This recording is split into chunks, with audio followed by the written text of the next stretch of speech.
empezamos a grabar. Bueno, ahí estuve recibiendo algunos trabajos prácticos, ¿sí? Varano había entendido mal, usted se ve, usted cuando me lo mandó por, Eso sí.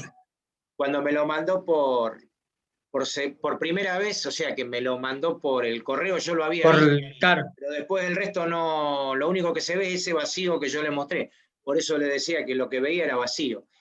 Está, por Está. eso me confundí, yo pensé que seguía sin ver nada. No. Yo lo que le mostré fue lo primero que estaba vacío. Después cuando le puse listo, usted si ya le pongo listo, quédese tranquilo que ya lo vi. ¿Está? Ah, perfecto, profe. Gracias.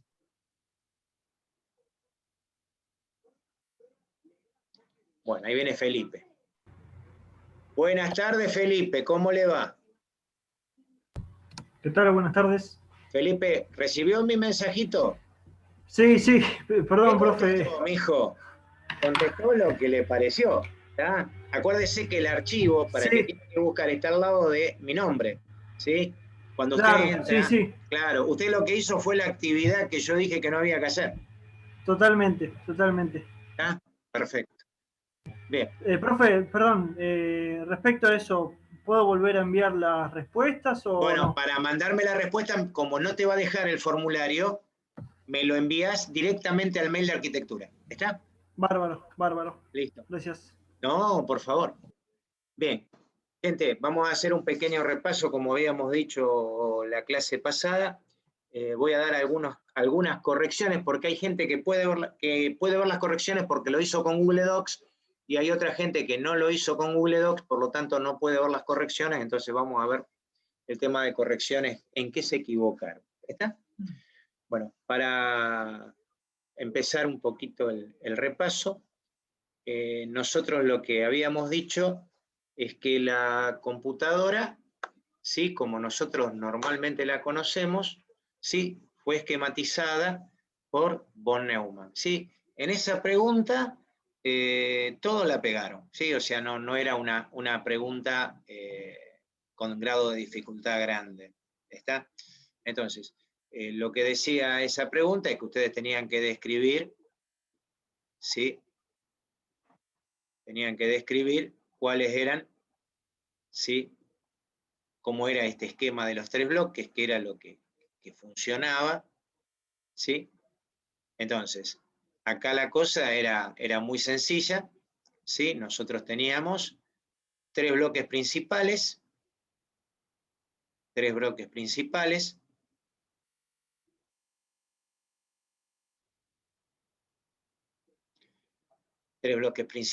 en donde nosotros acá teníamos la unidad de control, perdón, la unidad de entrada, discúlpenme, la unidad de entrada, ¿sí?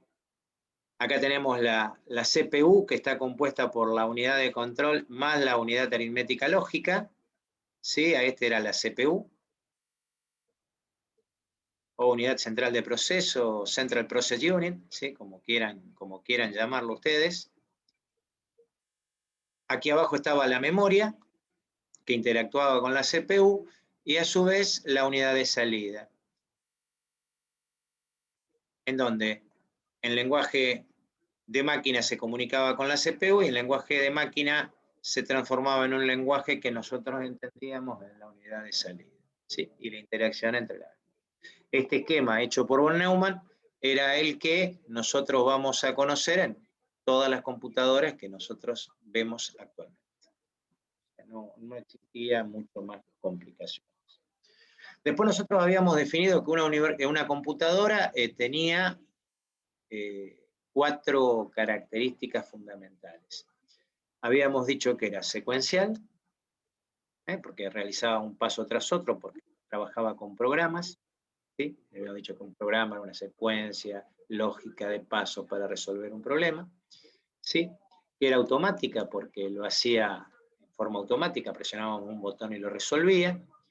Habíamos dicho que era numérica, porque resolvía todo en base a números, aunque habíamos hablado que realmente eran tensiones, que nosotros las representábamos como ceros y unos por bool, y que además era universal, porque el mismo hardware podía resolver distintos problemas. Y acá está el error que muchos cometieron en una computadora, en una calculadora programable. ¿Sí? Algunos no lo explicaron, directamente pusieron, no lo es porque no es universal, pero no me explicaron por qué. Y otros me pusieron porque resuelve cálculos numéricos. No, miren chicos, hay calculadoras programables que resuelven cálculos, ¿sí? Que no son numéricos.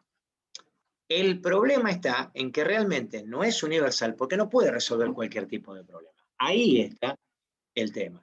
Son programables, pero no resuelven cualquier tipo de problema. Por eso no es universal. ¿Está?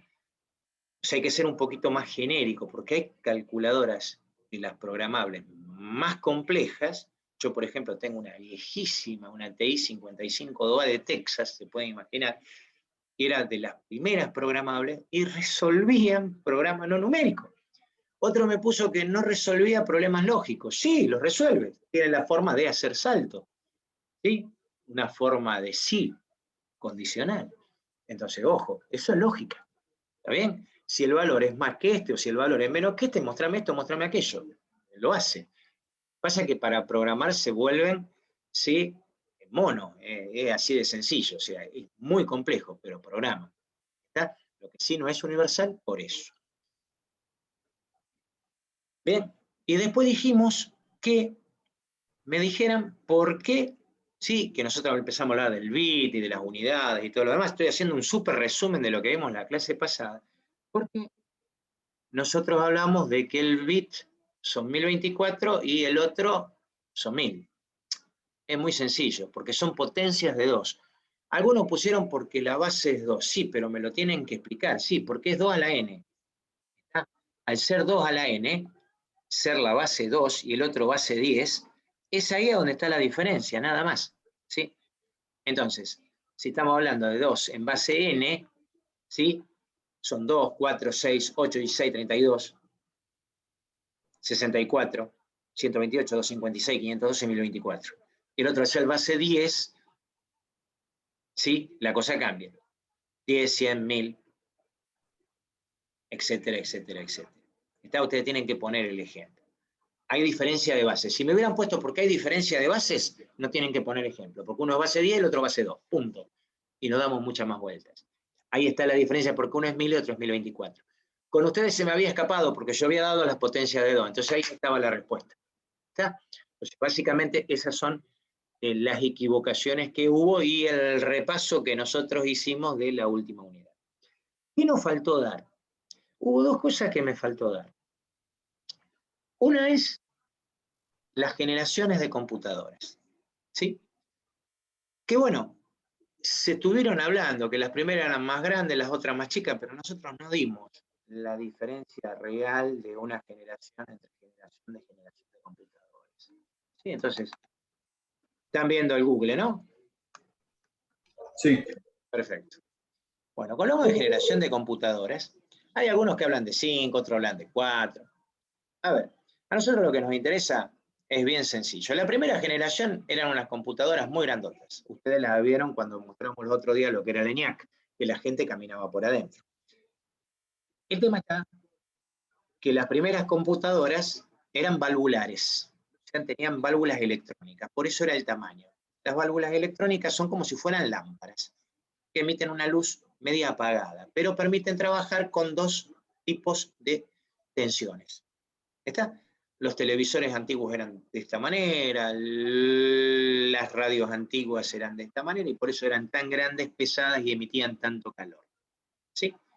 Válvulas electrónicas. Eran valvulares. Generaban gran cantidad de calor, muchos errores debidos a este calor. La segunda generación pasó al transistor. Un elemento mucho más pequeño. Ustedes se pueden imaginar cuando esto cambió, los aviones tenían computadoras valvulares. Tenés un radar valvular, a poner un radar con transistor, los pesos se disminuían en una décima parte, el avión perdía el equilibrio, había que sopesarlo nuevamente, había más lugar, porque lo que antes ocupaba, no sé, 1 metro, ahora estaba ocupando 20 centímetros o 15, entonces la cosa había cambiado. La generación de calor era menor, las velocidades eran mayores, y del transistor pasamos a la tercera generación con circuitos integrados. ¿Sí? donde la cosa ya cambia, aparece el micro, ¿sí? Y después de circuitos integrados vayamos a un mayor poder de integración y así sucesivamente, ¿sí? Hablamos de generaciones de computadoras. Eso es algo que yo no mencioné, pero bueno, uno generalmente lo supone que lo conocen, como no lo suponen. Por eso, no más que eso. Y después sí, lo que para mí es importante, es algo que nosotros nos tenemos que sacar de encima, que esto yo me acordé los otros días cuando le di clase, al otro día que le di clase a ustedes, a la Comisión 110, que tenemos que empezar a sacarnos ciertas palabras como sinónimos que no lo son. Mucha gente coloca al dato y a la información como algo igual, y realmente no lo es. Y realmente no lo es. A pesar de que los ingleses, en su bibliografía en inglés, el dato y la información utilizan una misma palabra, data, aunque ellos tienen dos palabras diferentes, data e information. Entonces, acá tenemos que tener bien claro qué es el dato y qué es la información. El dato es algo primitivo. Para yo poder obtener información lo tengo que procesar. Bien claro. ¿Sí? La información es dato procesado, dicho de otra manera. ¿Sí? Si yo tengo un diagrama de caja negra, ¿sí? Si yo tengo un diagrama de caja negra,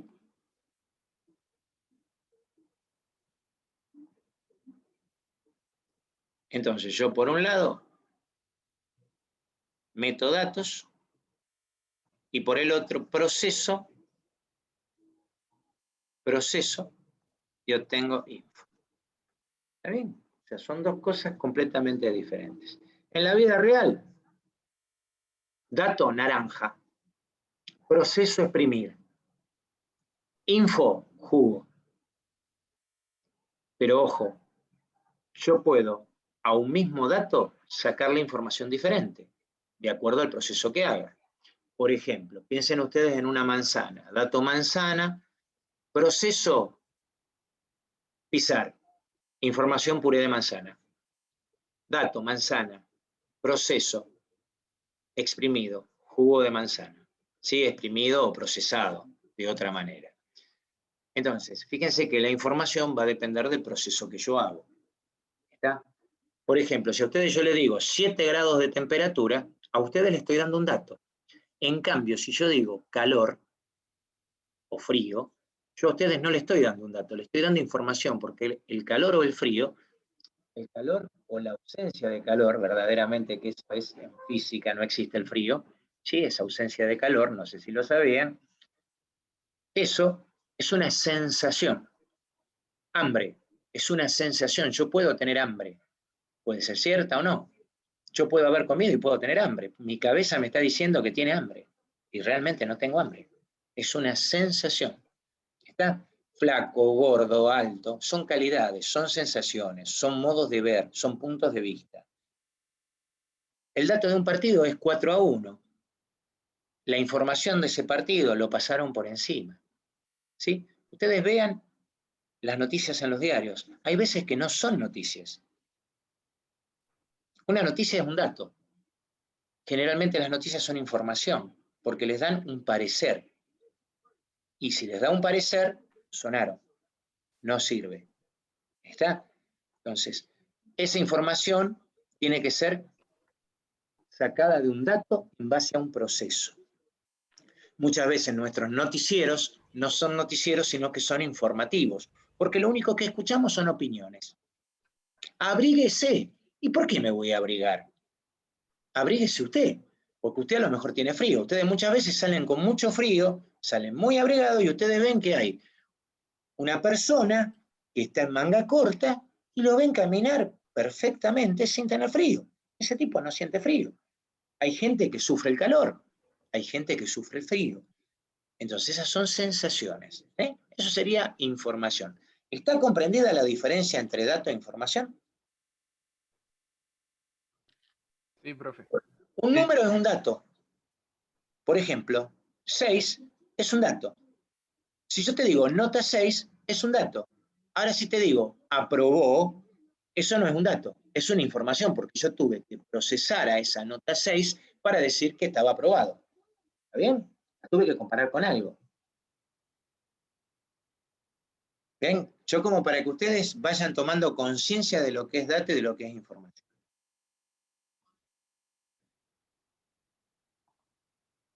Bien. Eso por un lado. Perfecto. Bien, antes de empezar con la parte 2, ¿sí? Que la parte 2 la tenemos acá, que me imagino que habrán visto mi videíto, ¿sí? Me han soñado y no han podido dormir después de ver mi video, ¿sí? Y ahora vamos a explicar un poquitito. Les quiero comentar algo. Ya podrían tranquilamente hacer esta otra actividad. ¿Se acuerdan la que yo les había dicho que todavía no la hicieron porque aparte no tenían acceso? ¿Sí? Que está marcadita acá, ¿sí? En la lectura, en la clase 2, ¿sí? Y acá abajo ustedes tienen, ¿sí? Acá está cómo acceder, y más abajo, a ver si estamos acá, no, perdón, acá estamos en la parte B, que dice ingrese y conteste este cuestionario para conocer su avance en la herramienta DATKIS. Ustedes están en la 103, se van a venir acá a acceder y se van a encontrar con el nombre. Si su nombre no está y lo quieren contestar, me van a tener que escribir un mail diciéndome, profesor, no aparezco en el listado de DATKIS. Esto se hizo hace un montón de semanas, cuando nosotros éramos 60 o 70.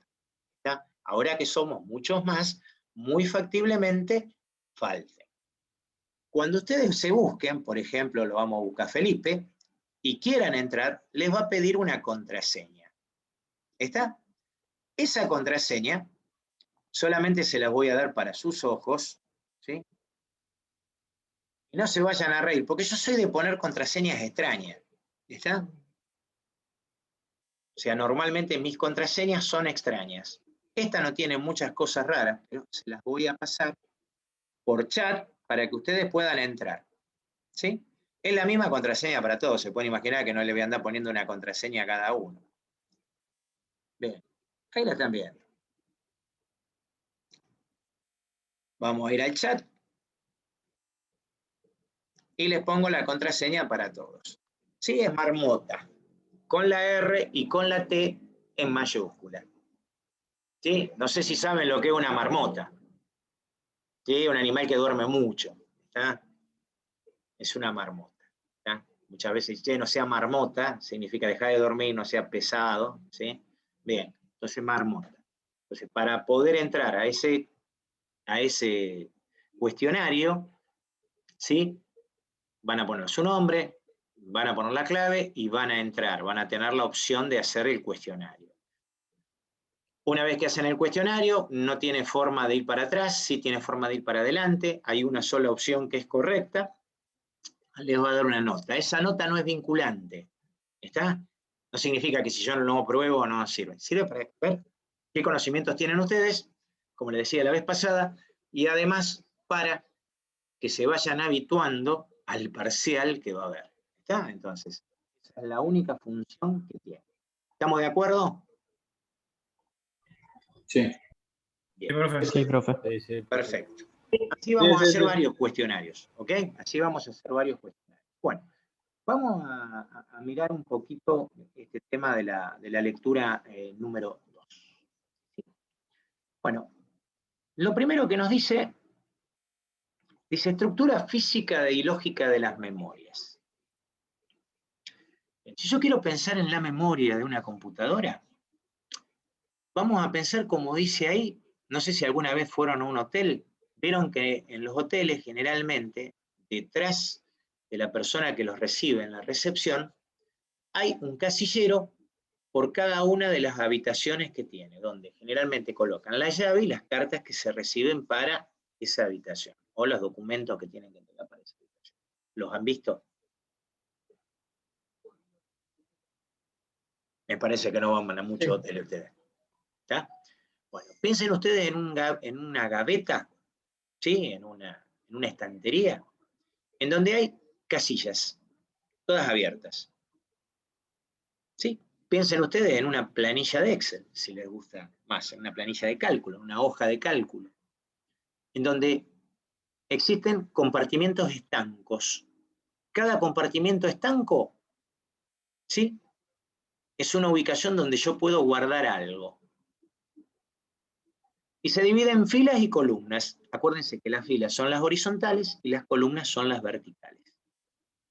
Bien, en este caso, nuestra memoria la podemos pensar de esa manera, en forma ideal. ¿Y qué cuernos guarda dentro de cada casillero? ¿Un 0 o un 1? ¿Está bien? ¿Cómo hace para guardar este 0 y 1? Es un circuito. ¿Cómo se llama ese circuito? Se llama flip-flop. Ya lo vamos a ver más adelante, mejor dicho, lo van a ver ustedes más adelante cuando vean circuito, cuando lo vean en práctica, en donde este circuito que posee memoria, si no existiría un flip-flop no podríamos guardar nada, permite almacenar un 0 o un 1. ¿Está bien? Por eso se lo llaman elemento biestable. Bi de dos estados. Estable, estados. Dos estados. O guarda un 0 o guarda un 1. ¿Hasta ahí se entiende? Eso es lo que está explicando aquí. Sí. ¿Está bien? Entonces guarda un 0 o guarda un 1. Y se llama flip-flop. Cada ubicación de la memoria, ¿sí?, posee un número. Y ese número no es nada más ni nada menos que la dirección de memoria. Por lo tanto, a cada contenido hay que darle una dirección de memoria, o mejor dicho, para cada dirección de memoria puede o no puede haber un contenido. ¿Está bien? ¿Y qué es ese contenido de dirección de memoria? Y bueno, ustedes van a ver qué es lo que después se almacena. Básicamente es eso. Cuando yo hablo de memorias, y ahora volvemos al Paint, para eso vamos a borrar todo esto que está acá, ¿sí? Cuando yo hablo de memorias, tengo que tener mucho cuidado, ¿sí? Porque en una computadora existen varios tipos de memoria. Están las memorias auxiliares y las memorias principales. Vamos a ponerlo así de esa manera. La memoria auxiliar es una memoria para almacenamiento. No sirve para otra cosa, para almacenar. Es donde yo guardo mis archivos. Léase disco duro, pendrive,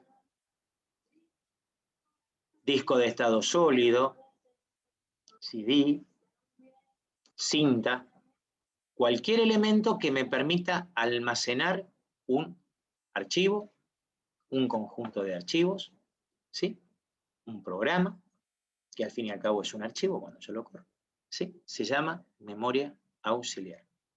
Ya van a ver que hay magnéticas, que hay ópticas, que hay optomagnéticas, que hay electrónicas, ¿sí? Las más usadas actualmente electrónicas son los discos de estado sólido, ¿sí?, las tarjetas de memoria, ¿sí?, los pendrive, ¿sí? Esos son electrónicas. Las magnéticas, los discos duros, generalmente magnéticos, ¿sí?, que son mucho más lentos que los discos de estado sólido, ¿sí? Ya no se usan más disquetes, cintas por ahí se suelen usar, todavía hay gente que usa tape backup, ¿tá? Y ópticos, y bueno, ya se han dejado de usar, el CD, DVD, son cosas que ya casi ni se ven, porque ya ni las traen, ¿tá?, porque han quedado oprimidas debido a la capacidad que poseen y a la poca duración. Ojo que los soportes de estado sólido también no se sabe muy bien qué duración tienen, ¿tá? Y con respecto a las principales, que a esa nos referimos, porque de esa estábamos hablando, ¿sí?, que son flip-flop, ¿sí?, las principales se dividen en RAM, ¿sí?, mal llamada RAM, caché, que por ahora mucho no vamos a hablar, y ROM, ¿sí? Definiéndolas rápidamente, las memorias RAM o memorias de acceso al azar, ¿sí? O memoria de acceso random, se tendrían que llamar Read-Write Memory, RWM, que es el verdadero nombre que tienen que tener. Son memorias volátiles. ¿Qué significa que es volátil? Cuando yo le corto la corriente eléctrica, desaparece el contenido. ¿Bien? Son memorias electrónicas y son generalmente llamadas la memoria de trabajo del equipo. ¿Por qué es la memoria de trabajo? Porque es donde se cargan los programas para ejecutarse. ¿Sí? Un programa se dice que está activo si está cargado en la memoria RAM. Si no, no está activo. Si está en el disco duro, no está activo. Por ejemplo, si yo tengo un virus, para que un virus funcione, que no es nada más que un programa malicioso, tiene que cargarse en memoria RAM y ejecutarse en memoria RAM, porque en otro lugar no va a ejecutarse. Por lo tanto, si yo tengo la máquina apagada, el virus no actúa. El virus actúa cuando se carga en RAM. ¿Y cómo se va a cargar en RAM? Muy fácil, de la forma más sencilla que hay. Tomar algún nombre de algún sistema, de algún archivo del sistema operativo que se carga cuando arranca la máquina. Cuando se cargó, listo. Está ejecutado y está en memoria, está activo. ¿Está? Eso es muy importante que lo tengan en claro. ¿Sí? Eso es muy importante que lo tengan en claro. Un programa está activo cuando está en memoria RAM. Y RAM es una memoria de trabajo. Cuando yo apago la computadora, la memoria RAM perdió el contenido. Es por eso que ustedes tienen que ver. Algunos productos tienen autoguardado. Está, por ejemplo, el Word, instalado en su máquina, tiene lo que se llama autoguardado. ¿Y eso por qué ocurre? Porque por ahí me olvido de guardar, apagué la máquina, ¡uy, qué pasó! Y por ahí lo recupera. Y ustedes miran, sí, pero el autoguardado también existe en los documentos en línea. Y sí, ¿y por qué hay un autoguardado en línea? Porque a vos se te corta internet y si no guardaste, se te borró. Fíjate que el Google Docs o el Word en línea no tienen el botoncito de guardar, se guarda solo. Si vos querés guardarlo, te da la opción, pero no te lo muestra directamente, tenés que entrar en una de las opciones. Tienen autoguardado y te dice, guardado en este instante. O te dice, se guardó hace 3 segundos. Y cada tanto, periódicamente, va guardando. ¿Está? Entonces, la memoria RAM es volátil.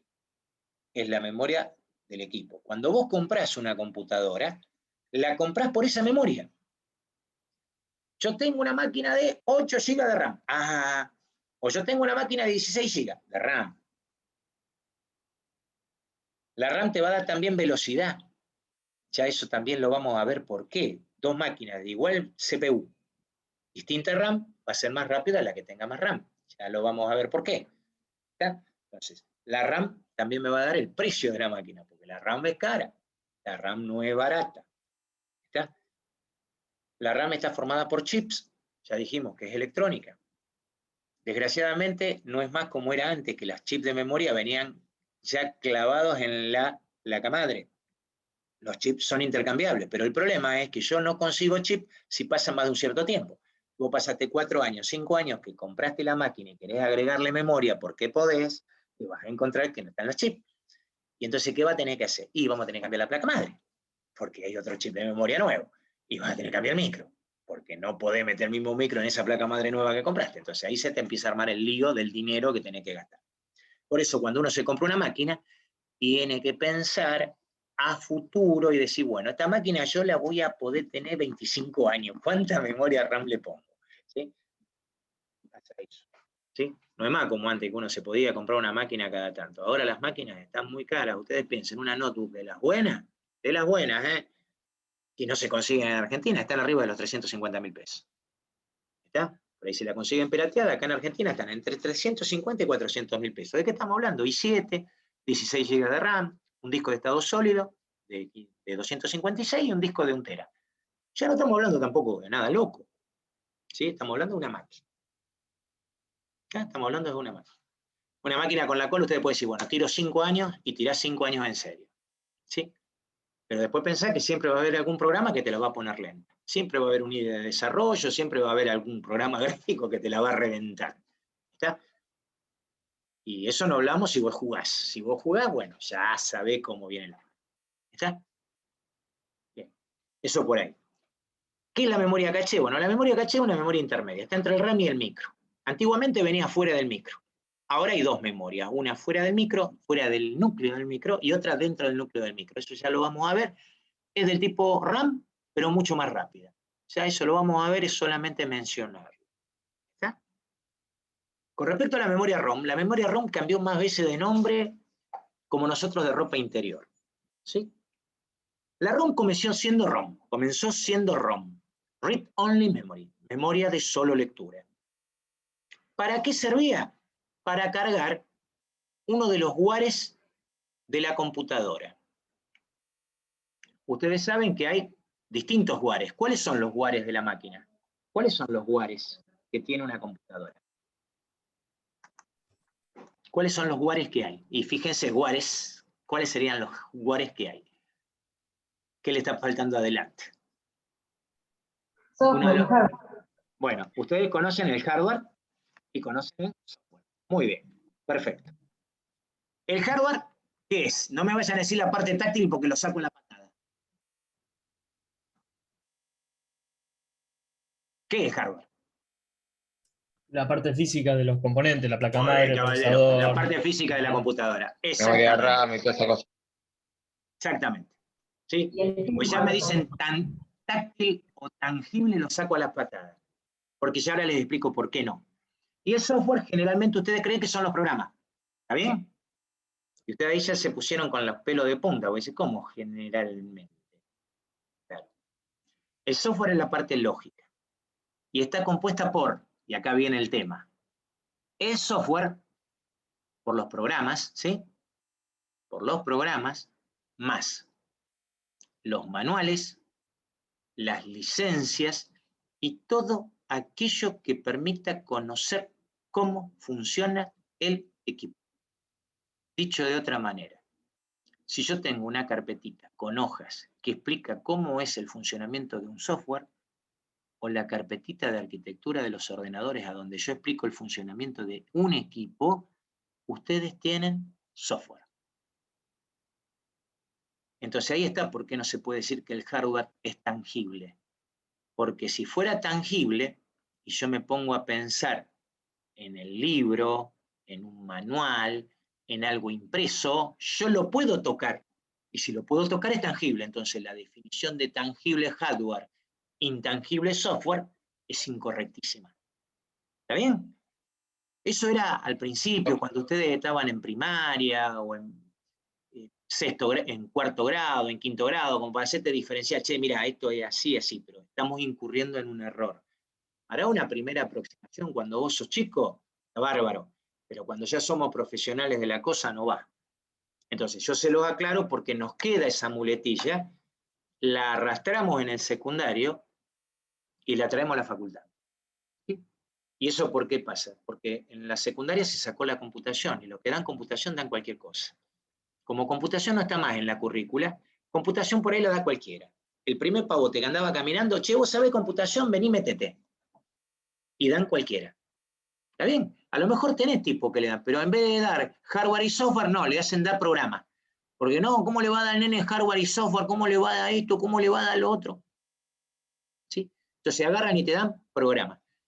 Y no es solamente dar programa, porque, a ver, es como decirle al tipo que le va a enseñar carpintería, que le enseña a agarrar serrucho y nada más. Y no, tiene que saber tomar medidas, tiene que saber hacer un montón, tiene que saber encolar, tiene que saber hacer un montón de cosas, no solamente agarrar el serrucho y pasar. ¿Está bien? Entonces, aclarado eso, acá nos está faltando un guare, que muchos no lo conocen, que se llama firmware. ¿Qué es el firmware? El firmware es un conjunto de programas que están almacenados en la memoria ROM. O sea, dicho de manera técnica, es un software almacenado en el hardware. APA. ¿Y eso con qué se come? Fácil. ¿Cómo miércoles? Sí. ¿Cómo miércoles, exacto? ¿Cómo miércoles hace la computadora para cargar el sistema operativo en el disco rígido? ¿Dónde está eso? ¿Cómo sabe que está en el disco duro? O mejor dicho, ¿cómo sabe que está en el disco de estado sólido? O mejor dicho, ¿cómo sabe que está en el pendrive para poder arrancar desde ahí? O en un cajero automático. ¿Cómo sabe que tiene que ir a buscar a la red el sistema operativo? ¿Quién se lo dijo eso? El firmware. ¿Cómo sabe que le falta el teclado y hace un bipido ¿sí? Te hace un pitido porque vos te falta el teclado cuando arranca.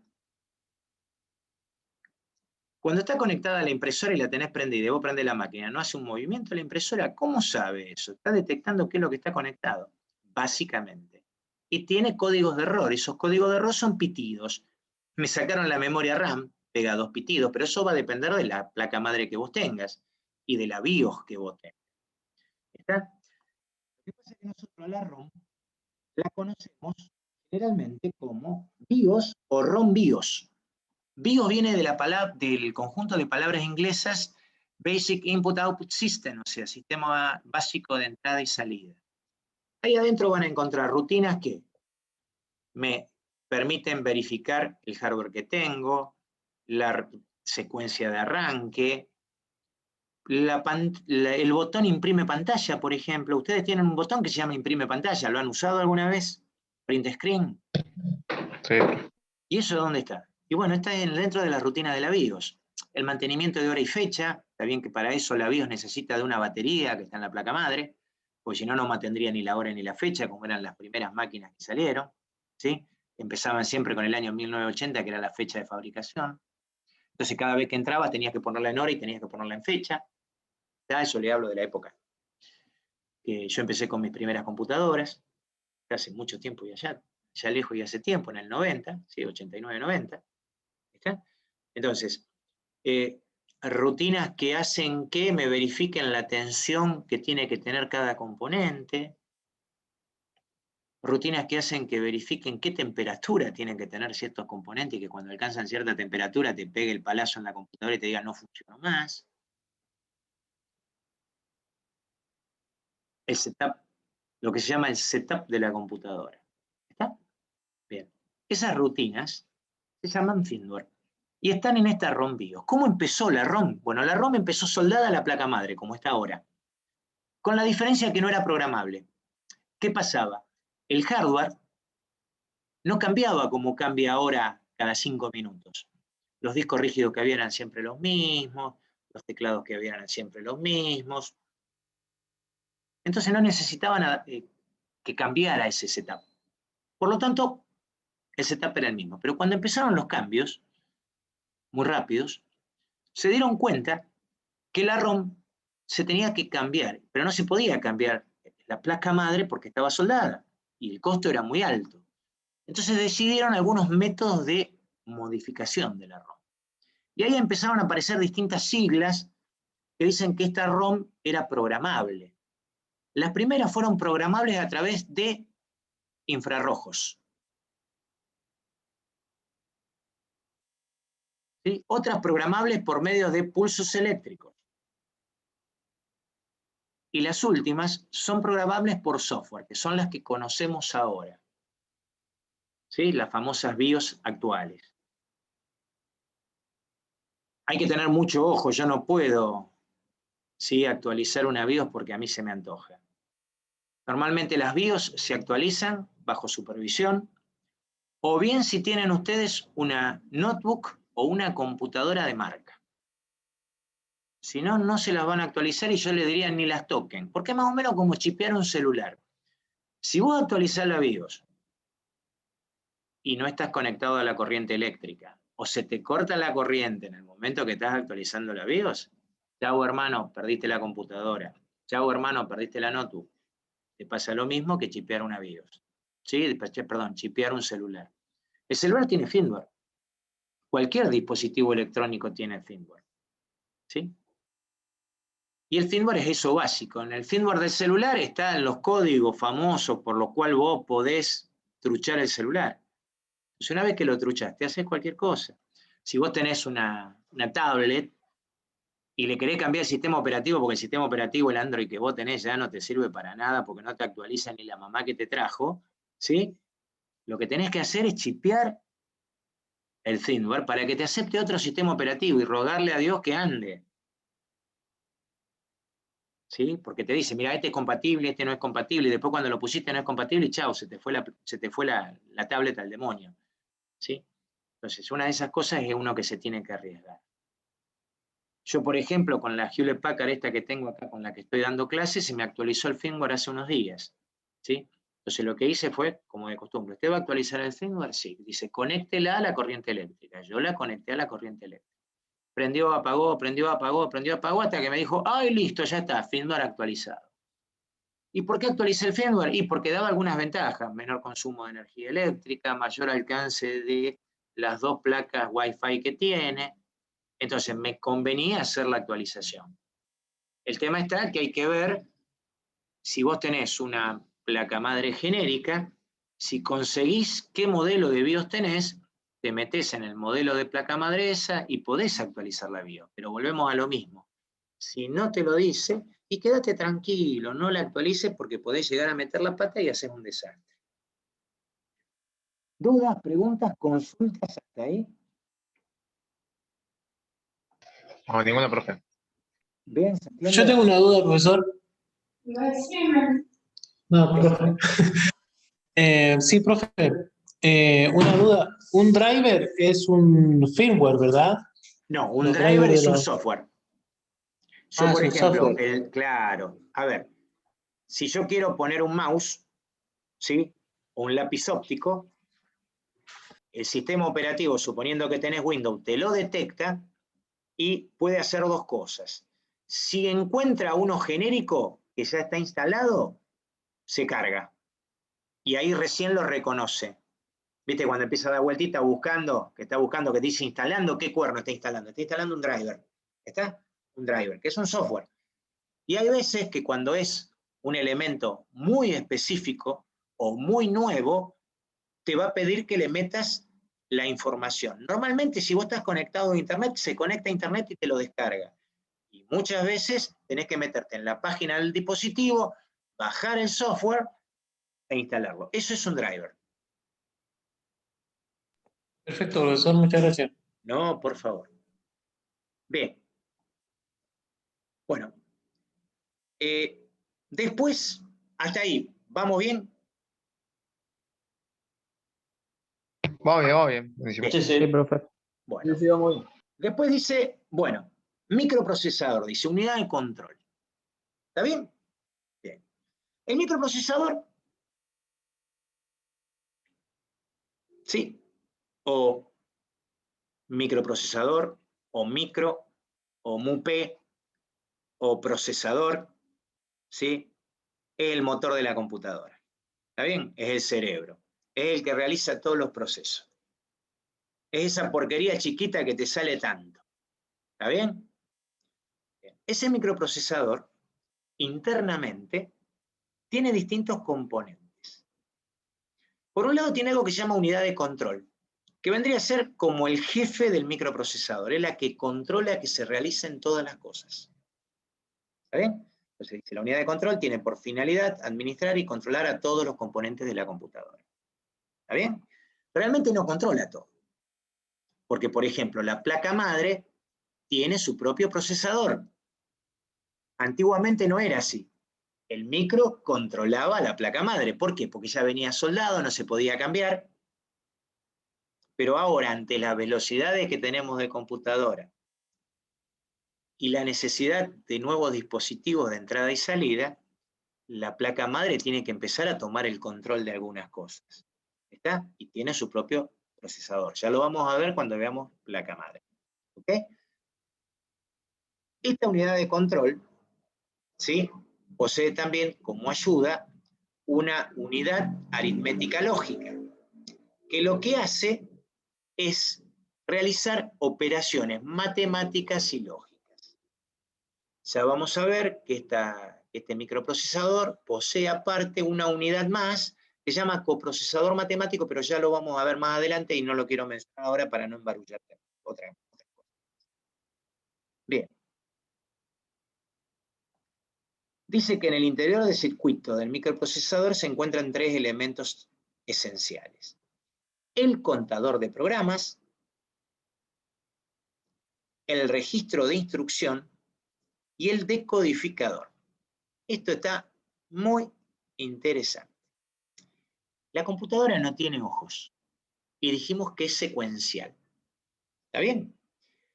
El contador de programa es el que le está diciendo ¿qué dirección es la que tiene que venir en la próxima instrucción? O sea, ¿dónde está la instrucción próxima a ejecutar? Eso es lo que me va a dar el contador de programa. Ven que dice, indica la próxima dirección de la instrucción que se va a ejecutar. Por ejemplo, si yo estoy ejecutando una instrucción 1, el contador de programa ya está posicionado en la 2. Va a decir, che, mirá que ya viene esta. ¿Está bien? Contador de programa. Se lo conoce con el nombre de CP o PC, Program Counter. ¿Está? Después tenemos algo que se llama registro de instrucción. El registro de instrucción es donde va a venir la instrucción que está indicada en el contador de programa para que la máquina la entienda. El registro de instrucción es el lugar físico donde se encuentra la instrucción que se está procesando en ese momento. Por ejemplo, sume, reste, imprime, muestre. ¿Bien? Y la matriz de traducción o decodificador es la que traduce la instrucción al lenguaje de la computadora.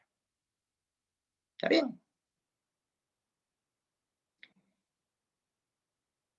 Estos componentes que ustedes ven hacen lo que se llama el ciclo de la instrucción, que después lo explica un poquitito más abajo. Bien, esto que viene acá es un poquito más pesado. ¿Está? Entonces, yo creo que hasta acá, hoy vamos bien. No quiero darles más para que no se les empiece a embarullar todo. La semana que viene vamos a hablar de esto de registro de instrucción, vamos a hablar de los buses, que es lo que sigue, ¿sí? Vamos a hablar de la estructura de los 3 buses, ¿sí? Y nada más. Después, ¿qué vamos a hacer? A ver, vamos a mirar un poquito. Vamos a venir para acá. Uy, cerré el CBG. Vamos de vuelta. Le pegué el clic al que no debía. Le pegué el clic al que no debía. Vamos acá, vamos a mis cursos. Bien. Listado de profesores, listado de comisiones, clases en época de cuarentena. Bien. Esta es la lectura 2 que yo le hice ver, muy bien. Lectura 2 viene el cuestionario. Para llegar al cuestionario, previamente vamos a tener que hacer la lectura 2. ¿Sí? Entonces, vamos a terminar de hacer la lectura 2, vamos a explicar algunas cosas, ¿sí? Vamos a explicar algunas cosas y nos vamos a meter de lleno después a hablar un poquito de lo que es microprocesador. Sí, pero eso quédense tranquilos que antes de que lo lean yo les voy a dar una introducción para que los puedan leer, porque ahí se les va a empezar a complicar con el lenguaje, van a ver muchas cosas, van a decir, uy, yo me tengo que leer todo este libro, me va a volver loco. Tranquilo. ¿Está? Y vamos a charlar sobre las cosas más importantes. Preguntas, consultas, hasta aquí. Yo, profe, una pregunta. Decime, Lucas. Sobre el envío de trabajo, sí, sobre el envío de trabajo, yo lo había enviado a lo que sería la actividad 2, ¿puede ser? No, ¿cómo? No te entiendo. Claro, la primera salía un video introductorio y la segunda donde buscaba tu nombre, decía enviar respuesta, ahí enviaba el archivo. Claro, lo primero que tenías vos era que tenías que contestar el mail tuyo, poner el nombre, el apellido, decir Sí. qué comisión eras y subir el archivo, nada más. ¿Cuándo lo contestaste, Lucas? Hoy a la tarde. Hoy a la tarde. Yo te devolví te devolví como que lo había corregido. No. Pero igual Entonces, yo significa que lo levantaste después que yo corregí. A la mañana yo lo estaba terminando, quise entrar en primero, bueno, vi los videos, y en 2 no entendía, hasta que, bueno, vi en enviar respuesta. Pasa que yo lo hago todo con el teléfono, así que un poco se me complican las cosas. Ya, se te va a complicar, ojo con eso, ¿sí? Porque por ahí el celular en muchas cosas no te ayuda. Está, sí. En el 3, profe, había algo importante. Yo vi 2 videos de la profe Rita, ¿puede Bueno, ser? eso es práctica, eso preguntarle al profe de práctica. Eso véanlo con el Entonces profe de no pasa práctica. nada. Todo lo que sea práctica con el profe de práctica. ¿Sí? Yo te puedo contestar Listo, con el entonces, profe de el práctica 2, también, pero yo no sé en qué nivel andan ustedes viendo práctica. ¿Está? Si tenés alguna duda de práctica de listo, lo que listo. están dando, preguntámela que yo no tengo problema en contestártela. Ahora, ¿por qué lugar andan ustedes? No tengo la menor idea. Bueno, buenísimo, listo. Muchas No, gracias. por favor. ¿Alguna otra pregunta, gente? ¿No? Profe, una pregunta. Dime, Cristian. No entregué el primer trabajo. ¿Es un problema o algo? Pues yo lo vi que corregieron A hoy. ver, mirá, yo te digo, lo que corregí, le mandé el recibido. Al resto, si yo no te contesté, no me acuerdo de haberte corregido. ¿Eh? No lo mandé todavía. Ah, bueno, listo. No, si vos ves el video de esta charla, vas a encontrar la respuesta también, porque Sí, no, por eso mismo, como ya dio la respuesta, yo lo vi. ¿cuáles eran los errores? Bueno, a ver, ustedes piensen que estos trabajos no son vinculantes, pero el tema está que los hagan en el sentido de que yo se los dije la semana pasada, como para que se tomaran toda la semana para hacerlo, y yo tengo que dar la devolución. Está bien, perfecto, sí. La idea es que yo cada vez que dé un trabajo no se tarde más de una semana, porque yo a la otra semana ya doy la respuesta. Igual lo tienen que levantar, porque se tienen que hacer la costumbre de hacerlo, porque después si no tenés el trabajo yo te voy a decir, mirá, es vinculante pero no lo hiciste. ¿Se entiende? Ya no importa si lo aprobás o no lo aprobás. Lo que me interesa es que lo hagas. Primero que lo hagas solo, después si lo hiciste después conmigo, y bueno, está bien, pero lo hiciste, lo presentaste. ¿Está? Acá lo que importa es que después vos hagas los 4 parciales. El tema está que si vos no presentás los trabajos, te voy a decir, bueno, che, escúchame, está bien, hiciste los parciales, pero vos no presentaste nunca un trabajo. Entonces, no hiciste ningún trabajo en todo el año. Claro. Está bien, perfecto. La rascaste durante todo el año y viniste a hacer los parciales, entonces no, flaco. ¿Está? Se entiende cómo es la mano. Está bien, Por eso, se entiende cómo es la mano. Entonces, el tema está, háganlo, preséntenlo, oblíguense a hacer las cosas, ¿sí? Porque les va a servir a ustedes para repasar los temas que estamos dando. No les quise dar la teoría completa, las 10 preguntas o 9 preguntas que había en el trabajo práctico número 1, y les pasé a 3 preguntas para que les sea fácil de responder. ¿Está bien? Igual que el trabajo práctico número 2, hay un montón de preguntas. Ya vamos a ver qué vamos a hacer. No se preocupen, no las hagan. ¿Por qué? Porque a mí me gusta darle otra cosa para ver si lo entendieron. Por ahí hago preguntas de entendimiento. ¿Sí? Hice una que podían copiar y pegar, y después le di 2 para pensar. Una era la de los 1024 y los 1000, que era fácil, y la otra era lo de la calculadora científica. ¿Está? Está bien, no es universal, ahí estaba, pero ¿por qué no era universal? Ese era el tema de por qué quería hacer. Porque si no, siempre pasa lo mismo.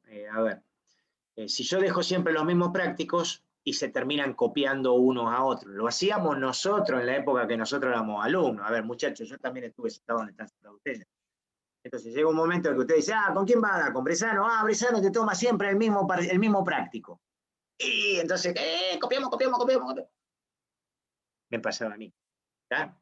¿Con quién da? Con Adue. Adue, y hace 10 años que da lo mismo, listo. Entonces agarramos, copiamos todos los prácticos, listo, estamos todo bárbaro. En esa época, para regularizar, tenías que tener los trabajos hechos, no había parciales. Entonces copiábamos todos los trabajos y estábamos regulares.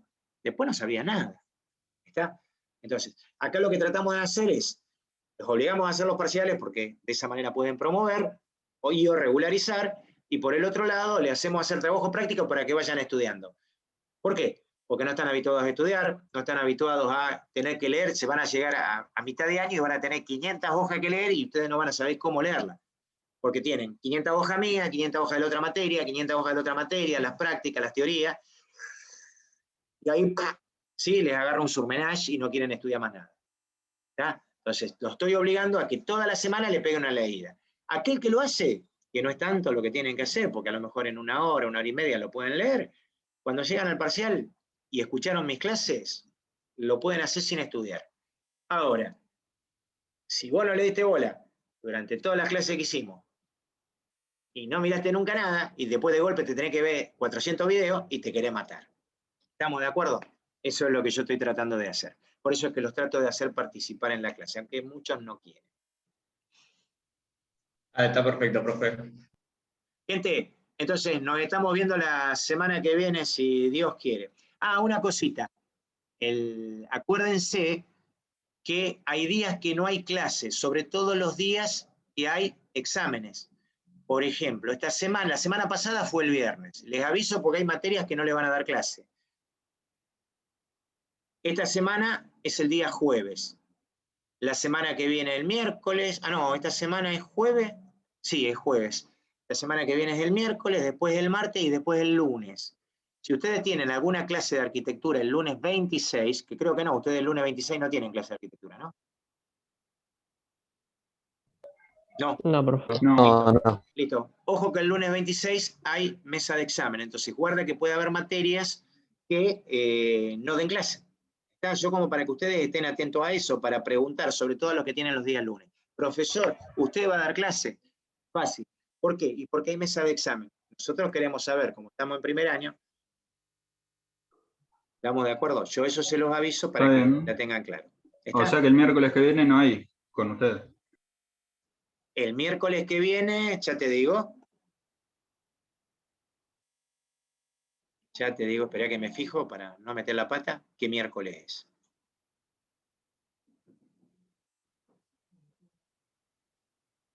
Mesa de UTN, exactamente. El miércoles 21 no habría clase. ¿Está? Conmigo Bueno, no van a tener. gracias. Yo ya se los aviso porque hay mesa de examen.